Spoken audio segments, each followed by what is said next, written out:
Hey guys, I just want to say before I get started with this video that I do not mean any biased terms towards Treyarch or Infinity Ward in any of this video. This video is merely just me releasing my ideas out there of what I think is the best company, what I think is the best competitive company, and which supports the best public match system. So I just wanted to put a little disclaimer out there before I actually start this video. And also I want to say really quick, thank you guys for the support you've been giving me. If you've been watching my videos or any of my real talks or anything like that, I thank you so much for watching that, because that really does mean a lot to me, and I'm really glad you guys enjoy the real talks. More to come of real talks. Please watch them. They're actually really cool. It's just me having a conversation with you guys, talking about stuff I feel that needs to be addressed, feel that needs to be said out there. So please go check that out. Those are, I actually feel really proud of those and everything like that. So again, thank you guys for watching the channel. Enjoy the video that is to come right after this. Is just a little clipment from the video. I'm trying to get more into editing, so I hope you guys enjoyed this little snippet, schnashos, minados. But see you guys later, and enjoy the rest of the video. Hey guys, what's going on? It's Evade here, and today I'm bringing you guys a gameplay commentary, and today I'm doing a league play commentary, and I'm actually going to be talking about competitive Call of Duty in this commentary. I'm going to be talking about Infinity Ward versus Treyarch for competitive Call of Duty, and just regular Call of Duty in general. Which one do you guys prefer? Which one do you guys think is the best? I'm going to talk about pros and cons of both, and I'm also going to talk about some past Call of Duties and how they have both affected and how they've tried to imply competitive features in the game, but either worked or it didn't work. Let's start off with Treyarch right off the bat. Yes, I am actually going to be biased in this one, just because this one pro-con here, just because Treyarch right now is probably the best Call of Duty competitive game on the market to date. And when I say that, I mean like right now on the market, but in a week or so it could be outbeaten by Ghost, but who knows? We don't know what Ghost is, we don't know how it plays, we don't know how it helps. But moving right into it, Black Ops 2 did help us because they did involve league play. Treyarch implemented this system in the game where you pretty much get a team of 4, or you can get yourself and get teamed up with a team of 4 and do a 4v4 match, pretty much like a team scrim. So that adds a lot of competitive rules and mindsets to common players to be put in the game, and that allows a lot of regular players just to hop into a league play match and just try to get used to the mindset of playing competitive Call of Duty with the same presets, because it has the same weapons, it has the same kill streaks, and it has the same perks and attachments that are allowed in competitive Call of Duty. Now, a pro of this is that it allows more people to get adapted to the community instead of having to go to game battles and go into an unknown community with different rules you've never heard of, and if you get the rules wrong, you forfeit the match and stuff. Everything is already set up for you, which is great, so you don't have to worry about that stuff. You don't have to worry about forfeiting a match on GBs or PGLs or anything like that, and you don't have to worry about adapting to a new environment when you're just playing with players like you would in a regular public match, but you don't have to worry about it being really awkward or anything like that. So that's really cool, and that's why I like this feature. One of the cons is that they didn't really keep it updated enough with the competitive updates. They did really well on it because they did ban the FAL and all that stuff, but they banned it really late, and they banned all the weapons and perks and stuff really late in the game, and I felt like the game did constantly change, but they took out a lot of stuff really late as well. Like the sentry gun, they ended up taking out probably like a month or two before the game was going to end, so it was kind of pointless for competitiveness because there's only like one or a couple events that would actually imply in. But the sentry gun kind of was overpowered, and I do agree with the change, although I feel like it was a little too late in the league play setting and the competitive setting in general, just that to ban that weapon and do all that. And also considering, I mean, the fact that the Cat 40 is still in the league play match, and you can still use that gun, which I hate to this day because it's like so stupid that you can actually still use the freaking Cat 40 in a league play match. It's like, why? There's not even a point. But moving on.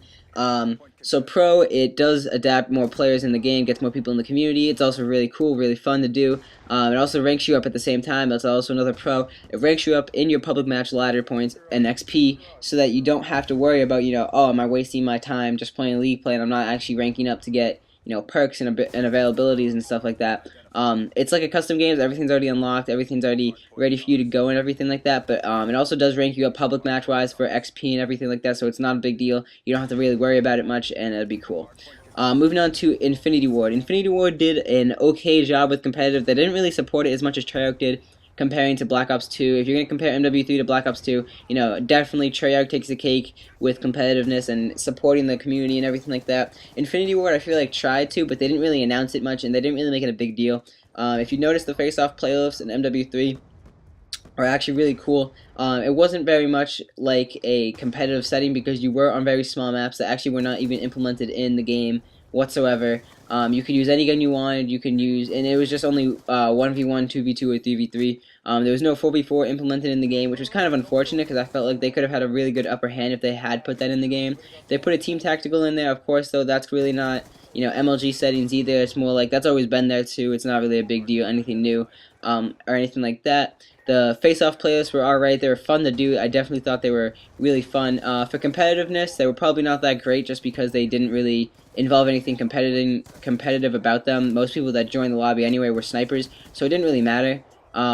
So I definitely think Infinity Ward lacked in that part. It's good because it's actually it's a fun place to go for community-wise. It's good for XP if you just want to hang out and chill and snipe maybe. Go there and play with a couple friends, pick up three friends, and that's kind of like doing multi-team, although it's only 2 3v3 teams, which is kind of cool.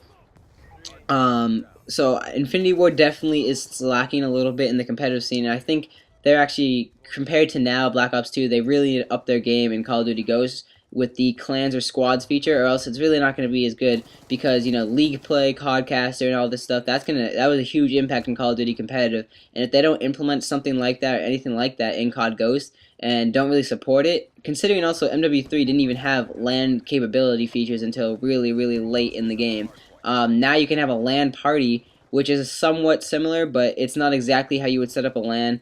It's a little bit different, and I feel like that was a really huge impact on the competitive scene, and I don't get it why Infinity Ward does this, but, moving on to the next thing. General feel of the game. For me, in general, I was born pretty much on Infinity Ward Call of Duty. I was born on the original Infinity Ward, though, with Call of Duty 4. That's where I started. That's what I grew at. That's what I was an S&D pub star on. That was probably my favorite game ever. It probably still is, just because the way it plays is so nice. Infinity Ward games, I definitely feel play a little bit smoother than Treyarch games, in a sense.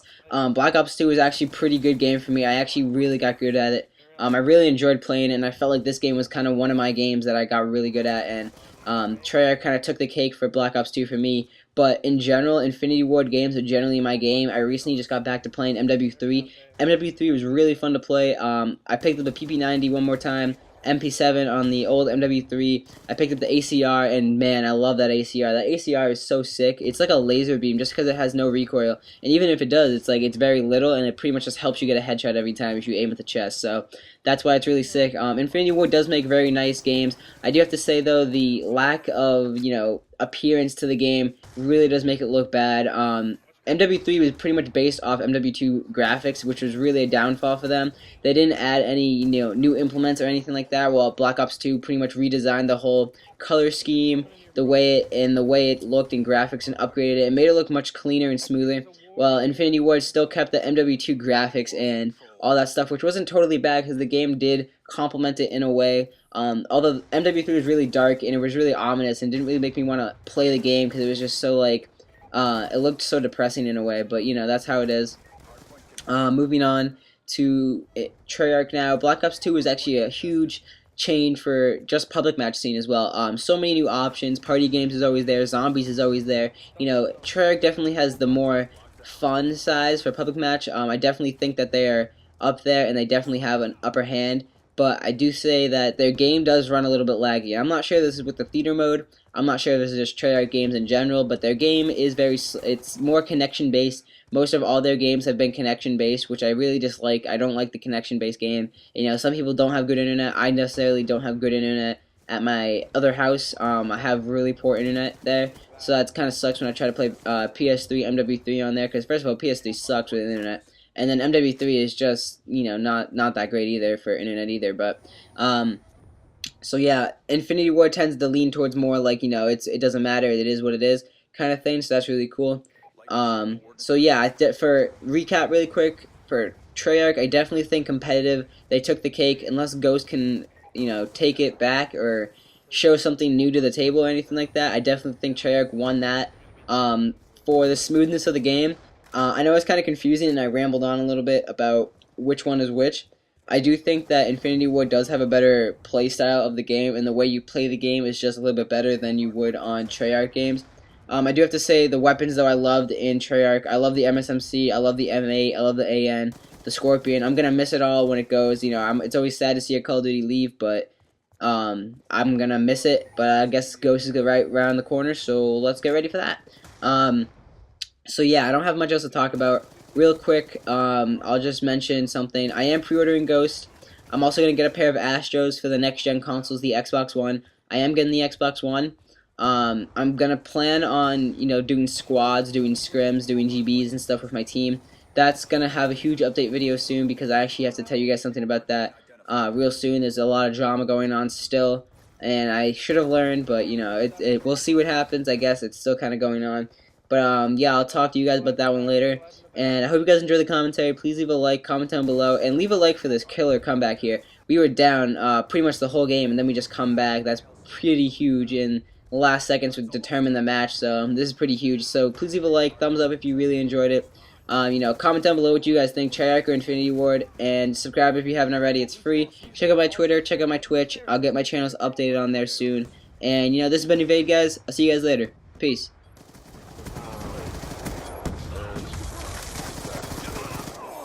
Hardpoint contested. Dude, you're absolutely garbage, bro. Job done. You would host. Don't act like you're good. I would host. Get out of here. Everybody would drop and play wireless. My connection is absolutely horrible. I'm pretty sure everyone plays wireless. You idiot. I spawned in 3 seconds into the freaking funnel. Who the fuck do you know that plays wireless? I don't know anyone. Everyone plays plugged in, you dumbass. You're an idiot.